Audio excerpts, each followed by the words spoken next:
Hi, everyone. My name is Annabelle Gregg. I'm the founder of the Water Insecurity Correction Coalition and the project lead for the Upstate Water Contamination Project. I am here to give you a quick tutorial on how to use the Poestenkill PFAS Interactive Map. We're really excited to make this tool available to the public. We think it will help make sense of a lot of different information that's in a bunch of different places, putting it all in one place, making it easy to understand, easy to access, and easy to pinpoint where certain places have high levels of PFAS. Okay, so first we're going to start by going to yeswic.com/poestenkill, and that will take you to our website page. And if you scroll down here, you can click this button, and it'll take you right to the interactive map.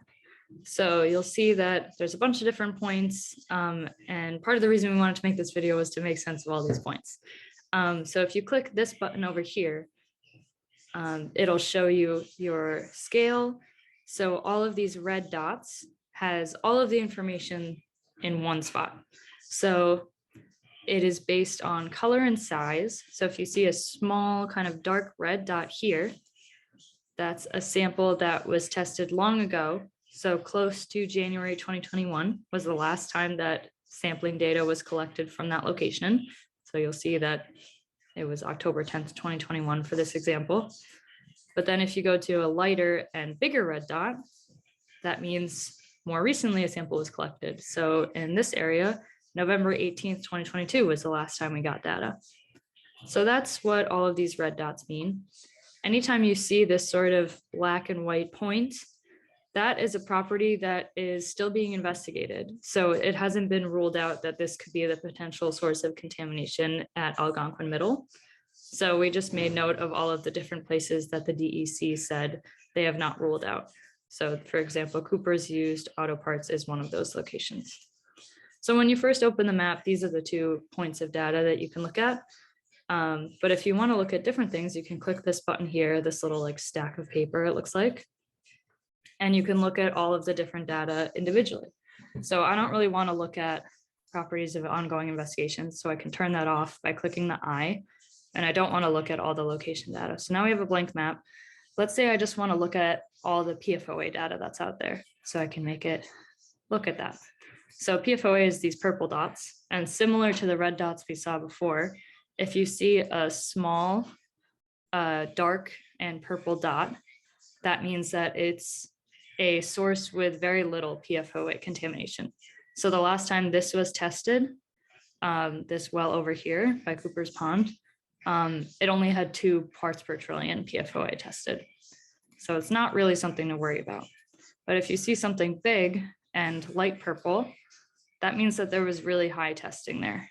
So this source, even though this is a wastewater holding tank, which means that it's not a source of drinking water, it was still tested by the DEC. This had 100 parts per trillion, which is a lot. So that's how those dots work. And you can see over here, this is a location with lots of different wells that the DEC tested. So well 1 had 15 parts per trillion, which is pretty high. This other well had 11 parts per trillion. This other well had 2, which is low. Another well had 2, which is low. And another well had 3, which is low. So you can click through to look at all the different wells that were looked at in a location with more than 1. And over here is Algonquin. I'll explain Algonquin a little bit. Because they tested at different locations in Algonquin, you might see, like, for example, this old resin. That's another well source that had very high, but then another one, non-detect. So take all of the Algonquin readings with a grain of salt, because they don't all mean the same thing. Some are before they put the water through the GAC filter, and some are after. So that's more just for informational purposes, but everywhere else are worth looking at.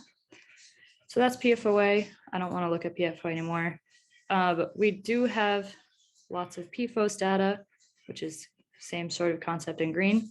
And then we have a few for 1,4-dioxane. Really only a couple schools looked at that, but we included it just in case you want to look. So over here, there's some, but again, it's non-detect. So I don't really want to look at that. But with the red dots that you first get at the beginning, that's where all of your information can be found. So you have the name. You have, if you see something is blank, that means that it was non-detect or they didn't test for it. So let's go here. One of the filtration systems at Algonquin tested for 22 parts per trillion with PFOS.